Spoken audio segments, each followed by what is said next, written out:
ಹರೇ ವೆಂಕಟಶೈಲವಲ್ಲಭ ಪಾಲಿಸೋ ಎನ್ನ ಪಾಲಿಸೋ ಎನ್ನ. ಹರೇ ವೆಂಕಟಶೈಲವಲ್ಲಭ ಪಾಲಿಸೋ ಎನ್ನ ಪಾಲಿಸೋ ಎನ್ನ. ದುರಿತ ದೂರ ನೀನಲ್ಲದೆ ಧರೆಯೊಳು ಪೊರೆವರನು ಕಾಣೆ ಇಂದಿರೇಶ. ಹರೇ ವೆಂಕಟ ಶೈಲವಲ್ಲಭ ಪಾಲಿಸೋ ಎನ್ನ ಪಾಲಿಸೋ ಎನ್ನ. ಅರವಿಂದ ನಯನ ಅರವಿಂದ ನಯನ ಅರವಿಂದ ನಯನ ತಂದೆ ತಾಯಿ ನೀನೇ. ಅರವಿಂದ ನಯನ ತಂದೆ ತಾಯಿ ನೀನೇ. ಹೊಂದಿದವರ ಅಘವೃಂದವ ಕಳೆವ ಮಂದರಾದ್ರಿಧರನೇ ಶ್ರೀಧರನೇ.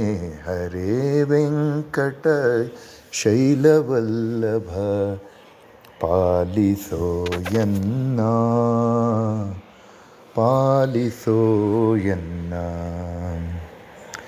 ಮಂಗಳಾಂಗ ಮಹನೀಯ ಗುಣಾರ್ಣವ ಗಂಗೋದಿತ ಪಾದ. ಮಂಗಳಾಂಗ ಮಹನೀಯ ಗುಣಾರ್ಣವ ಗಂಗೋದಿತ ಪಾದ. ಅಂಗಜಪಿತ ಅಹಿರಾಜ ಶಯನ ಶ್ರೀ ರಂಗವಿಠಲ ದೊರೆಯೇ. ಸಿರಿರಂಗವಿಠಲ ದೊರೆಯೇ ಸಿರಿ ರಂಗವಿಠಲ ದೊರೆಯೇ ಶ್ರೀಹರಿಯೇ. ಹದರೆ ವೆಂಕಟ ಶೈಲವಲ್ಲಭ ಪಾಲಿಸೋ ಎನ್ನ ಪಾಲಿಸೋ ಎನ್ನ. ದುರಿತ ದೂರ ನೀನಲ್ಲದೆ ಧರೆಯೊಳು ಪೊರೆವರನು ಕಾಣೆ ಇಂದಿರೇಶ. ಹರೇ ವೆಂಕಟ ಶೈಲವಲ್ಲಭ ಪಾಲಿಸೋ ಎನ್ನ ಪಾಲಿಸೋ ಎನ್ನ.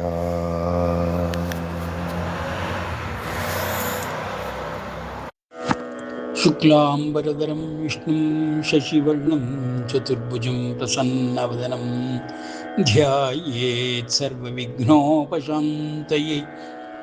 ಅಗಜಾನನ ಪದ್ಮಾರ್ಕಂ ಗಜಾನನಮಹರ್ನಿಶಂ ಅನೇಕದಂ तं ಭಕ್ತಾನಾಂ ಏಕದಂತಮುಪಸ್ಮಹೇ.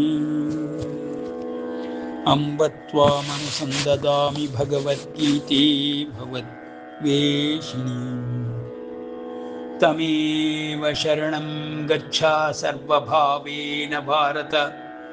ತತ್ಪ್ರಸಾದಾತ್ ಪರಾಂ ಶಾಂತಿಂ ಸ್ಥಾನಂ ಪ್ರಾಪ್ಸ್ಯಸಿ ಶಾಶ್ವತಂ.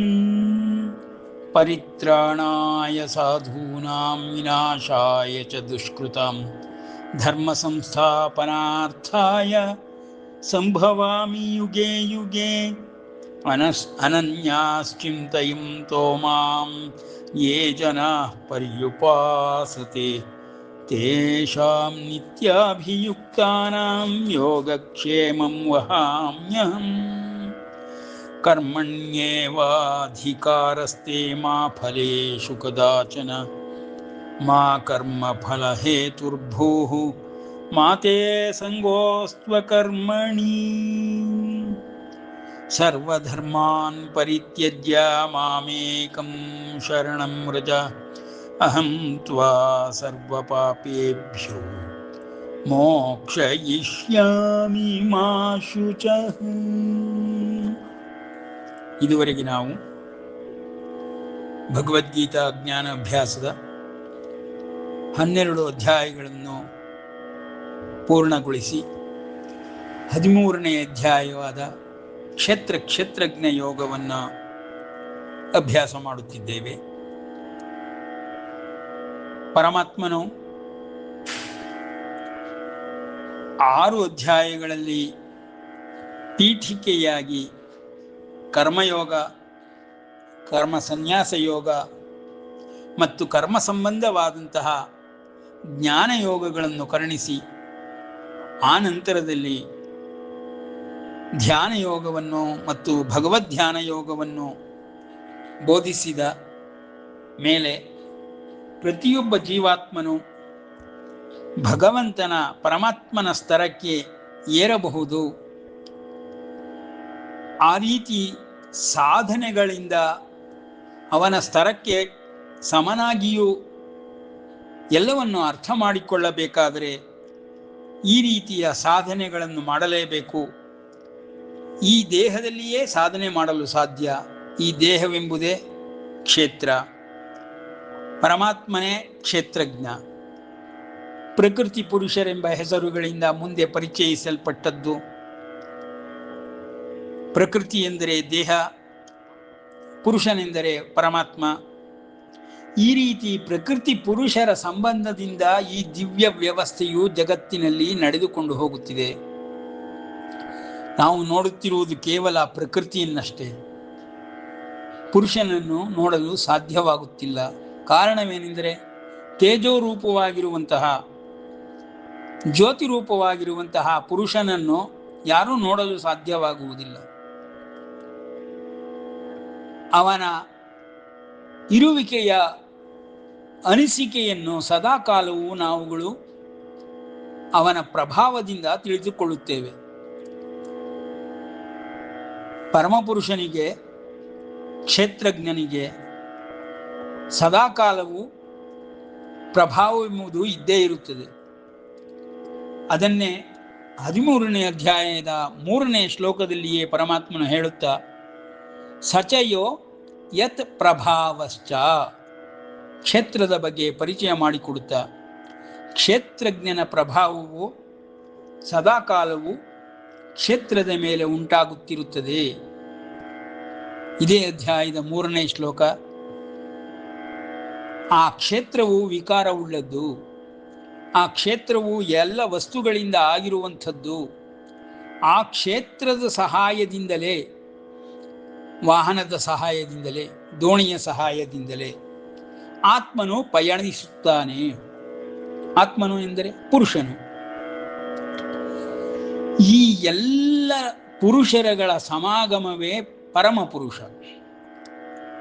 ಸೂತ್ರೇ ಮಣಿಗಣ ಇವ ಎಂದು ಮೊದಲ ಅಧ್ಯಾಯಗಳಲ್ಲಿ ಹೇಳಿಕೊಂಡು ಬಂದಂತೆ ಈ ಜಗತ್ತು ಜೀವಾತ್ಮ ಪರಮಾತ್ಮರಿಂದ ತುಂಬಿದೆ.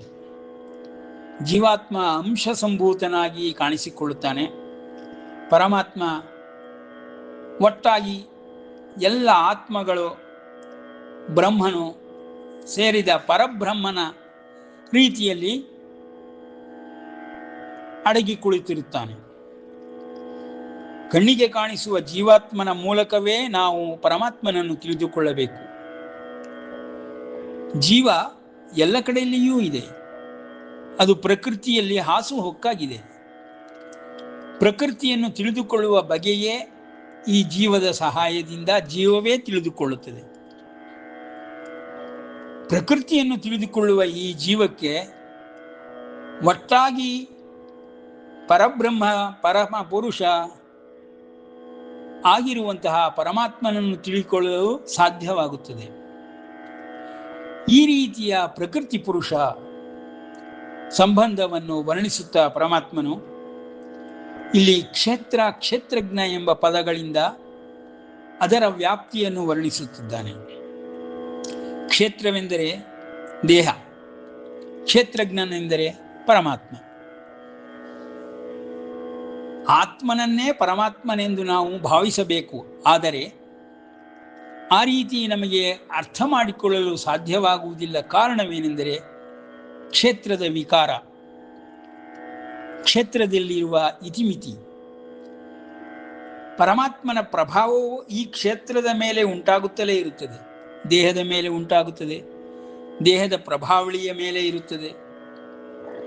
ದೇಹ ಆಕ್ಯುಪೈ ಮಾಡಿಕೊಂಡಿರುವಂತಹ, ಆಕ್ರಮಿಸಿಕೊಂಡಿರುವಂತಹ ಪದವಿಯ ಮೇಲೂ ಇರುತ್ತದೆ. ಆ ಪದವಿಯ ವ್ಯಾಪ್ತಿ ಎಲ್ಲಿಯವರೆಗೆ ಇರುತ್ತದೆಯೋ ಅಲ್ಲಿಯವರೆಗೆ ದೇಶ ಪ್ರದೇಶಗಳಲ್ಲಿಯೂ ಈ ಪ್ರಭಾವವು ನಡೆಯುತ್ತಲೇ ಇರುತ್ತದೆ. ಎಲ್ಲ ಪ್ರಭಾವವೂ ಕ್ಷೇತ್ರಜ್ಞನಿಂದಲೇ ಬರುತ್ತಿರುವಂಥದ್ದು. ಜೀವನಿಗೆ ಭಾವವಷ್ಟೇ. ನಾಸತೆ ವಿದ್ಯತೋ ಭಾವೋ ವಿದ್ಯತೆ ಭಾವೋ ನಾ ಭಾವೋ ವಿದ್ಯತೆ ಸತಃ ಎಂದು ಆರಂಭಿಸಿದ ಪರಮಾತ್ಮನು ಭಾವ ಪ್ರಭಾವಗಳನ್ನಷ್ಟೇ ವರ್ಣಿಸುತ್ತಿದ್ದಾನೆ. ಕ್ಷೇತ್ರಜ್ಞ ಕ್ಷೇತ್ರವನ್ನಷ್ಟೇ ವರ್ಣಿಸುತ್ತಿದ್ದಾನೆ. ಕ್ಷೇತ್ರನನ್ನು ಭಾವದಿಂದಲೇ ಗುರುತಿಸಿಕೊಳ್ಳಬೇಕು. ಭಾವ ಸಂಬಂಧವನ್ನು ಹೊಂದುವುದರಿಂದ ಈ ದೇಹದಿಂದ ಹೊರತಾದ ಮಿಕ್ಕೆಲ್ಲ ಸಂಬಂಧಗಳು ಉಂಟಾಗುತ್ತದೆ. ಭಾವ ಸಂಬಂಧವೇ ಇಲ್ಲದಿದ್ದರೆ ಯಾವ ಸಂಬಂಧವೂ ಇರುವುದಿಲ್ಲ. ಅವನು ಏಕಾಂಗಿಯಾಗಿ ಇರುತ್ತಾನಾದರೂ ಏಕಾಗ್ರತೆಯಿಂದ ಪರಮಾತ್ಮನ ಜೊತೆಯಲ್ಲಿಯೇ ಭಾವ ಸಂಬಂಧವನ್ನು ಹೊಂದುವುದರಿಂದ ಜೀವಾತ್ಮ ಪರಮಾತ್ಮನ ಭಾವ ಸಂಬಂಧವು ನಿರಂತರವಾಗಿ ಈ ದೇಹವೆಂಬ ಕ್ಷೇತ್ರದಲ್ಲಿಯೇ ನಡೆಯುತ್ತಲೇ ಇರುತ್ತದೆ. ಪರಮಾತ್ಮನ ಪ್ರಭಾವವು ಜೀವದ ಮೇಲೆ ಹೇಗೆ ಉಂಟಾಗುತ್ತಿರುತ್ತದೆಯೋ ಹಾಗೆಯೇ ಈ ಜೀವಾತ್ಮನಿಗೆ ವಾಹಕದಂತಿರುವಂತಹ ಈ ದೇಹದ ಮೇಲೂ ಕ್ಷೇತ್ರದ ಮೇಲೂ ಸದಾಕಾಲವೂ ಉಂಟಾಗುತ್ತಲೇ ಇರುತ್ತದೆ. ಆದರೆ ವಿಕಾರ ಮತ್ತು ಇತಿಮಿತಿಗಳಿಂದ ಕೂಡಿದಂತಹ ಈ ದೇಹದಲ್ಲಿ ಅವನ ಪ್ರಭಾವವನ್ನು ನಾವು ಕಾಣುವುದು ತುಂಬ ಕಷ್ಟವಾಗಿದೆ. ಆದರೆ ಪ್ರತಿ ವ್ಯಕ್ತಿಯೂ ಪದವಿಗಳನ್ನು ಪಡೆಯುವುದರ ಮೂಲಕ ಪದವಿಯ ಪ್ರಭಾವವು ಈ ಜಗತ್ತಿನಲ್ಲಿ ವಿಶಾಲವಾಗಿ ಹರಡುತ್ತಲೇ ಇದೆ. ಪದವಿ ಇಲ್ಲದೆ ಯಾವ ಒಂದು ಜೀವಾತ್ಮನು ತನ್ನ ದೇಹದ ಶಕ್ತಿಗಳಿಂದ ಪ್ರಭಾವವನ್ನು ಯಾರಿಗೂ ತೋರಿಸಲಾರನು. ಪ್ರಭಾವವೇನಾದರೂ ತೋರಲ್ಪಟ್ಟರೆ ಅದು ಕ್ಷೇತ್ರಜ್ಞನಿಂದ ಮಾತ್ರ ಸಾಧ್ಯ, ಪರಮಾತ್ಮನಿಂದ ಮಾತ್ರ ಸಾಧ್ಯ. ಯಾವುದೇ ಪ್ರಭಾವವಾಗಲಿ ತೇಜಸ್ಸಾಗಲಿ ಅಂಶ ಸಂಭೂತವಾಗಿ ಇರುವಂತಹ ಈ ದೇಹದ ಇತಿಮಿತಿಗಳಲ್ಲಿ ಅತಿಮಾನುಷವಾದಂತಹ ಯಾವೊಂದು ವಿಸ್ಮಯಗಳು ಉಂಟಾದರೂ ಕಾಣಿಸಿದರೂ ಪವಾಡಗಳಂತೆ ನಡೆದು ಹೋಗುವುದು ಅವೆಲ್ಲವಕ್ಕೂ ಕ್ಷೇತ್ರಜ್ಞನಾದ ಪರಮಾತ್ಮನೇ ಕಾರಣ. ಪ್ರತಿ ಜೀವಾತ್ಮನಿಗೂ ಪ್ರಭಾವವನ್ನು ಬೀರುತ್ತಾ ಕ್ಷೇತ್ರಜ್ಞನು ಕಾಣಿಸಿಕೊಳ್ಳದೆ ಈ ದೇಹವೆಂಬ ಕ್ಷೇತ್ರವನ್ನು ಬೆಳಗಿಸುತ್ತಲೇ ಇರುತ್ತಾನೆ. ಕ್ಷೇತ್ರಜ್ಞನು ಈ ದೇಹವೆಂಬ ಕ್ಷೇತ್ರವನ್ನು ಬಿಟ್ಟ ಒಡನೆಯೇ ಈ ದೇಹವು ಕ್ಷೇತ್ರಜ್ಞನಿಲ್ಲದೆ ದೇವರಿಲ್ಲದ ಗುಡಿಯಂತೆ ಬಿದ್ದು ಹೋಗುತ್ತದೆ. ಆ ಒಂದು ದೃಷ್ಟಿಯಲ್ಲಿ ನೋಡಿದಾಗ ಪರಮಾತ್ಮನು ಹೇಳಿದಂತೆ ಜೀವಾತ್ಮನು ಈ ದೇಹವೆಂಬ ಕ್ಷೇತ್ರವನ್ನು ಬಟ್ಟೆಯಂತೆ ಉಪಯೋಗಿಸಿಕೊಳ್ಳುತ್ತಾನೆ. ಹಳೆಯದಾದ ಒಡನೆಯೇ ಇದನ್ನು ತ್ಯಜಿಸಿ ಹೊಸ ದೇಹವನ್ನು ಹುಡುಕಿಕೊಂಡು ಹೊರಡುತ್ತಾನೆ. ಈ ರೀತಿ ಪ್ರಕೃತಿ ಪುರುಷರ ಸಂಬಂಧ ನಿರಂತರವಾಗಿಯೂ ಎಲ್ಲೆಡೆಯೂ ಕಾಣಬರುತ್ತದೆ. ಎಲ್ಲಿ ನೋಡಿದರಲ್ಲಿ ನಾವು ನೋಡುವ ಜೀವಗಳನ್ನು ಪ್ರಕೃತಿ ಎಂಬುದಾಗಿಯೇ ತಿಳಿದುಕೊಳ್ಳಬೇಕು. ಆ ಜೀವದಿಂದ ನಮಗೆ ಕ್ಷೇತ್ರಜ್ಞನ ಪರಿಚಯವಾಗುತ್ತದೆ. ಎಲ್ಲಿ ಜೀವವಿದೆಯೋ ಅಲ್ಲಿ ಕ್ಷೇತ್ರಜ್ಞನಿದ್ದಾನೆ, ಎಲ್ಲಿ ಜೀವವಿಲ್ಲವೋ ಅಲ್ಲಿ ಕ್ಷೇತ್ರಜ್ಞನೂ ಇರುವುದಿಲ್ಲ. ಈ ರೀತಿಯ ಚರಾಚರಗಳನ್ನು ವ್ಯತ್ಯಾಸವನ್ನು ಪ್ರಕೃತಿ ಪುರುಷನ್ನು ಹೊಂದುವ ಜ್ಞಾನವೇ ಕ್ಷೇತ್ರಜ್ಞ ಜ್ಞಾನ.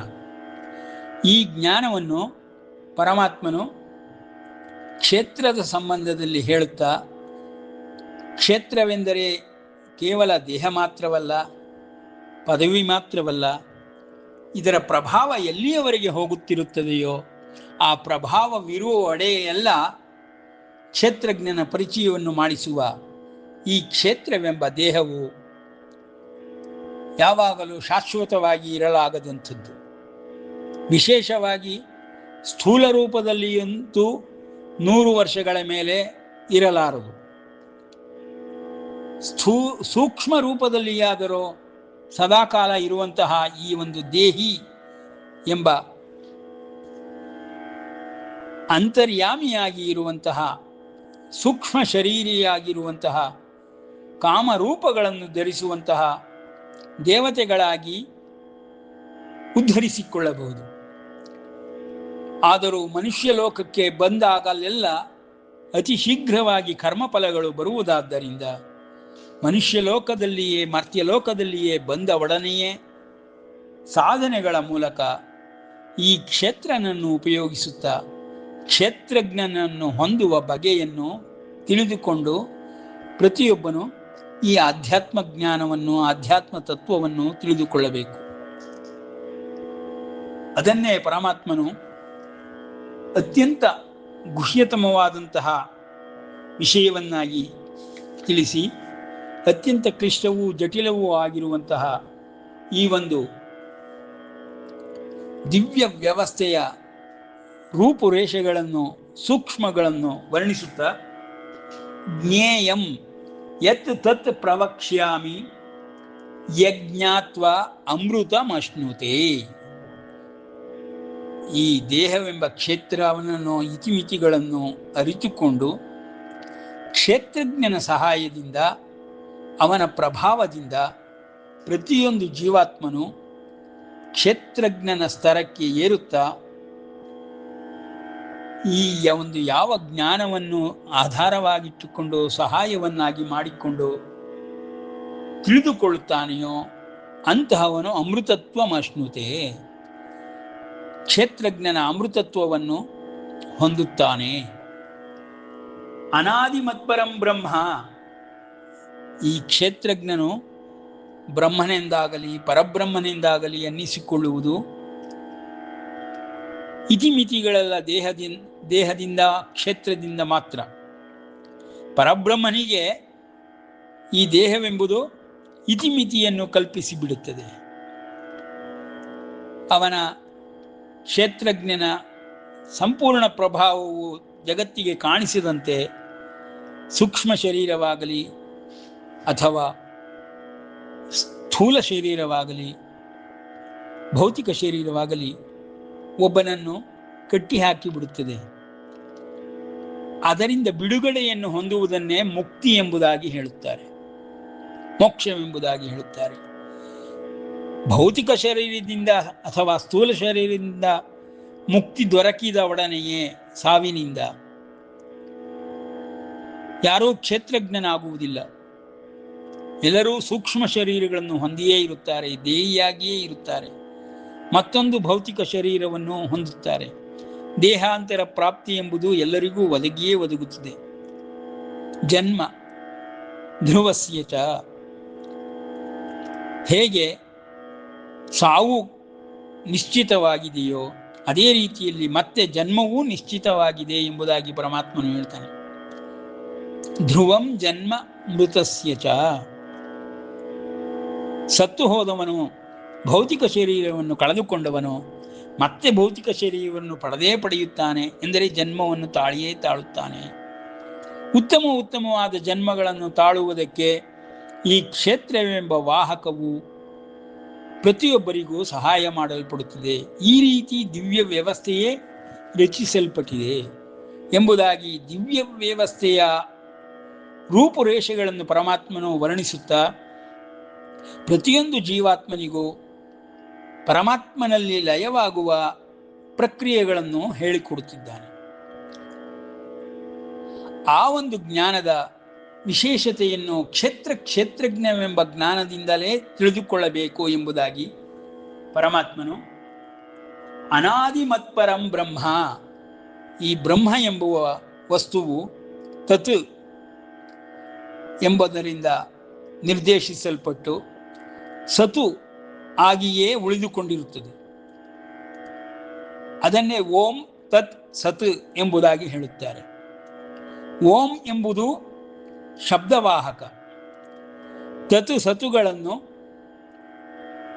ಸ್ಪರ್ಶಿಸುವಂತಹ, ಸಂಬಂಧವನ್ನು ಉಂಟು ಮಾಡುವಂತಹ, ಸೇತುವಾಗಿರುವಂತಹ ಓಂ ತತ್ ಸತ್ ಎಂಬುದೇ ವೇದವಾಕ್ಯ. ಸತ್ಯಂ ವದ ಧರ್ಮಂಚರ ಎಂಬುದರಲ್ಲಿಯೂ ಓಂ ತತ್ ಸತ್ ಎಂಬುದಾಗಿಯೇ ಇರುತ್ತದೆ. ಇವುಗಳನ್ನೆಲ್ಲವನ್ನು ಅರ್ಥ ಮಾಡಿಕೊಳ್ಳಲು ಸುಲಭೋಪಾಯಗಳನ್ನು ಪರಮಾತ್ಮನು ಗೀತೆಯ ರೂಪದಲ್ಲಿ ಕೊಡುತ್ತಿದ್ದಾನೆ. ಗೀತಾಜ್ಞಾನವು ಹೊಸದೇನಲ್ಲ. ಕೃಷ್ಣನ ಅವತಾರದಲ್ಲಿ ಪರಮಾತ್ಮನು ಕೊಡುತ್ತಿರುವಂತಹ ಆದಿಯಿಂದ ಹಿಂದಿನಿಂದ ಬಂದಿರುವ ಜ್ಞಾನವನ್ನೇ ಮತ್ತೆ ಪುನರುಚ್ಚರಿಸುತ್ತಿರುತ್ತಾನೆ. ಆ ಗೀತೆಯ ಮೂಲಕ ನಾವು ಈ ದಿವ್ಯ ವ್ಯವಸ್ಥೆಯನ್ನೇ ತಿಳಿದುಕೊಳ್ಳಬಹುದು. ಇದನ್ನೇ ಬ್ರಹ್ಮವಿದ್ಯೆ ಎನ್ನುವುದು. ಬ್ರಹ್ಮ ಸಂಬಂಧವಾದ ಪ್ರಕ್ರಿಯೆಗಳನ್ನು, ಬ್ರಹ್ಮ ಸಂಬಂಧವಾದ ಸಾಧನೆಗಳನ್ನು ಮಾಡಲು ಮನುಷ್ಯನಿಗೆ ಸಹಾಯಕಾರಿಯಾಗಿರುವಂತಹ ಈ ಜ್ಞಾನ ಭಂಡಾರವನ್ನು ಪರಮಾತ್ಮನು ಅಧ್ಯಾತ್ಮ ಜ್ಞಾನ ನಿತ್ಯತ್ವಂ ತತ್ವಜ್ಞಾನಾರ್ಥ ದರ್ಶನಂ ಏತ ಜ್ಞಾನಮಿತಿ ಪ್ರೋಕ್ತಂ ಅಜ್ಞಾನಂ ಯತದೋನ್ಯತ ಎಂದು ಹೇಳುತ್ತಾನೆ. ಜ್ಞಾನಾರ್ಥ ತತ್ವದರ್ಶನಂ. ನಮಗೆ ಕಣ್ಣಿಗೆ ಕಾಣುವುದೆಲ್ಲವೂ ಜೀವಾತ್ಮವಾದರೂ ಪರಮಾತ್ಮನ ಮಂದಿರದಂತೆ ಗೋಚರವಾಗುತ್ತಿದೆ.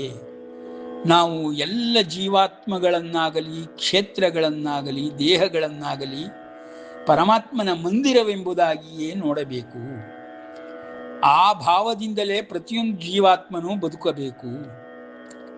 ಆ ಕ್ಷೇತ್ರಜ್ಞನ ಪ್ರಭಾವವು ಈ ಜೀವಾತ್ಮನ ದೇಹದ ಮೇಲೆ, ಕ್ಷೇತ್ರದ ಮೇಲೆ ಹೇಗೆ ಉಂಟಾಗುತ್ತಲಿದೆ, ಕ್ಷೇತ್ರಜ್ಞನು ಹೇಗೆ ಎಲ್ಲವನ್ನು ನಡೆಸಿಕೊಂಡು ಹೋಗುತ್ತಿದ್ದಾನೆ ಎಂಬುದನ್ನು ಅರ್ಥ ಮಾಡಿಕೊಳ್ಳುವ ಜ್ಞಾನವೇ ಬ್ರಹ್ಮಜ್ಞಾನ, ತತ್ವಜ್ಞಾನ. ಇದಲ್ಲದೆ ಮಿಕ್ಕೆಲ್ಲವುಗಳು ಈ ಜ್ಞಾನಕ್ಕೆ ಸಮನಾಗಿಯೂ ಆಗುವುದಿಲ್ಲ. ಜೊತೆಗೆ ಈ ಜ್ಞಾನದ ಒಂದು ಪ್ರವೇಶವನ್ನು ಪಡೆಯುವುದಕ್ಕೂ ಸಾಧ್ಯವಾಗುವುದಿಲ್ಲ ಎಂಬುದಾಗಿ ತಿಳಿಸುತ್ತಾ, ಮಿಕ್ಕೆಲ್ಲ ಜ್ಞಾನಗಳು ಲೌಕಿಕ ಪ್ರಪಂಚದ ಜ್ಞಾನಗಳು, ಪ್ರಕೃತಿಯ ವಿಷಯದಲ್ಲಿರುವ ಜ್ಞಾನಗಳು, ಪ್ರಕೃತಿ ಎಂಬ ಈ ದೇಹ ಕ್ಷೇತ್ರದಲ್ಲಿರುವ ಇತಿಮಿತಿಗಳು, ಇವುಗಳನ್ನಷ್ಟೇ ತಿಳಿಸಿಕೊಡುತ್ತದೆ. ಕ್ಷೇತ್ರಜ್ಞನ ಪರಿಚಯವನ್ನು ಮಾಡಿಸುವುದಿಲ್ಲ ಎಂಬುದಾಗಿ ಮೊದಲ 12 ಅಧ್ಯಾಯಗಳಲ್ಲಿ ಕ್ಷೇತ್ರಜ್ಞನ ವಿಷಯವನ್ನು ತಿಳಿಸಿದ ಪರಮಾತ್ಮನು ಈಗ ಕ್ಷೇತ್ರದ ವಿಷಯವನ್ನು ತಿಳಿಯ ಹೇಳುತ್ತಿದ್ದಾನೆ. ಕ್ಷೇತ್ರಜ್ಞನ ಜ್ಞಾನವನ್ನು ಹೊರತಾಗಿ ಇನ್ನೆಲ್ಲವೂ, ಮಿಕ್ಕ ಜ್ಞಾನವೆಲ್ಲವೂ ಕ್ಷೇತ್ರಜ್ಞನ ಜ್ಞಾನಕ್ಕೆ ಸಮನಾಗುವುದಿಲ್ಲ. ಕ್ಷೇತ್ರಜ್ಞನನ್ನು ತಿಳಿದುಕೊಳ್ಳುವುದಕ್ಕೆ ಸಾಧ್ಯವಾಗುವುದಿಲ್ಲ ಎಂಬುದಾಗಿ ಜ್ಞಾನದ 2 ಭಾಗಗಳನ್ನು ತೋರಿಸುತ್ತಿದ್ದಾನೆ. ಅದನ್ನು ಸಾಮಾನ್ಯವಾದ ಭಾಷೆಯಲ್ಲಿ ಲೌಕಿಕ ಜ್ಞಾನ ಮತ್ತು ಅಲೌಕಿಕ ಜ್ಞಾನ, ಅಪೌರುಷೇಯವಾದಂತಹ ವೇದ ಉಪನಿಷತ್ತುಗಳಲ್ಲಿ ಬಂದಿರುವಂತಹ ಜ್ಞಾನ ಎಂಬುದಾಗಿ ಜಗತ್ತಿಗೆ ಎಲ್ಲರೂ ಪರಿಚಯಿಸುತ್ತಾರೆ. ಈ ರೀತಿಯ ಜ್ಞಾನವನ್ನು 2 ಭಾಗಗಳನ್ನು ತಿಳಿದುಕೊಂಡ ಮೇಲೆ ಇದೆರಡೂ ಇಲ್ಲದೇ ಇದ್ದಾಗ ಅಜ್ಞಾನವೆಂಬುದನ್ನು ನಾವು ತಿಳಿದುಕೊಳ್ಳಬಹುದು. ಅಜ್ಞಾನವೆಂದರೆ ಅವಿದ್ಯೆ, ಮಾಯೆ. ಯಾವ ಪದದಿಂದ ಕರೆದರೂ ಎಲ್ಲ ಜೀವಾತ್ಮಗಳು ಅಜ್ಞಾನದಲ್ಲಿಯೇ ಇದ್ದು, ದೇಹದ ಇತಿಮಿತಿಯಲ್ಲೇ ಇದ್ದು, ವಿಕಾರವುಳ್ಳ ಈ ದೇಹದಿಂದ ದುಃಖವನ್ನು ಅನುಭವಿಸಿ ಸತ್ವವನ್ನು ಕಿಂಚಿತ್ತು ಅಭಿವೃದ್ಧಿಪಡಿಸಿಕೊಳ್ಳದೆ, ಸಿದ್ಧಿಗಳನ್ನು ಪಡೆದುಕೊಳ್ಳದೆ, ಕ್ಷೇತ್ರಜ್ಞನ ಸ್ತರಕ್ಕೆ ಏರಲಾಗದೆ, ಕ್ಷೇತ್ರಜ್ಞನೇ ಇಲ್ಲ, ಎಲ್ಲವೂ ಊಹಾಪೋಹಗಳು, ಕಲ್ಪನೆಗಳು ಎಂಬ ಮಿಥ್ಯಾವಾದವನ್ನು ಹೇಳುತ್ತಾ ಲೌಕಿಕ ಪ್ರಪಂಚದಲ್ಲಿಯೇ ಸಕಲ ಜೀವ ಪ್ರಾಣಿಗಳಂತೆ ಬದುಕಿ ಕೊನೆಯನ್ನು ಕಾಣುತ್ತಾರೆ. ಈ ಒಂದು ಜ್ಞಾನವನ್ನು ಪರಮಾತ್ಮನು ಬಿಡಿಸಿ ಬಿಡಿಸಿ ತೋರಿಸುತ್ತಾ, ಪ್ರತಿಯೊಂದು ಜೀವಾತ್ಮನು ಪರಮಾತ್ಮನ ಅಂಶವಾಗಿಯೇ ಈ ದೇಹವೆಂಬ ಕ್ಷೇತ್ರದಲ್ಲಿ ಸದಾ ಜನ್ಮಾಂತರಗಳಿಂದಲೂ ವಿಶೇಷ ಜ್ಞಾನವನ್ನು ಪಡೆಯುತ್ತಾ ಕ್ಷೇತ್ರಜ್ಞನ ಸ್ತರಕ್ಕೆ ಹೋಗಲು ಸಾಧ್ಯ ಆದ ಪ್ರಕ್ರಿಯೆಗಳನ್ನೇ ಯೋಗವೆಂಬುದಾಗಿಯೂ, ಹಲವಾರು ಮಾರ್ಗಗಳಲ್ಲಿ ಭಕ್ತಿಯೋಗ, ಜ್ಞಾನಯೋಗ, ಅನಿವಾರ್ಯವಾದ ಕರ್ಮಯೋಗವೆಂಬುಗಳನ್ನು ತಿಳಿಸಿಕೊಡುತ್ತಾ, ಕರ್ಮಯೋಗದ ಬಗ್ಗೆಯೇ 3 ಅಧ್ಯಾಯಗಳನ್ನು, ಕರ್ಮಜ್ಞಾನವನ್ನು, ಕರ್ಮ ಸನ್ಯಾಸವನ್ನು ತಿಳಿಸುತ್ತಾ ಪರಮಾತ್ಮನು ಧ್ಯಾನ ಯೋಗವೆಂಬ ಅಲೌಕಿಕವಾದ, ಅಭೌತಿಕವಾದ ವಿಶೇಷ ಪ್ರಕ್ರಿಯೆಗಳನ್ನು ತಿಳಿಸುತ್ತಾ ಈಗ ಕ್ಷೇತ್ರನ ಪರಿಚಯವನ್ನು ವಿವರಿಸುತ್ತಾ ವಿಶದೀಕರಿಸುತ್ತಿದ್ದಾನೆ ಎಂಬಲ್ಲಿಗೆ ವಿರಮಿಸೋಣ. ಶ್ರೀಕೃಷ್ಣಾರ್ಪಣಮಸ್ತು.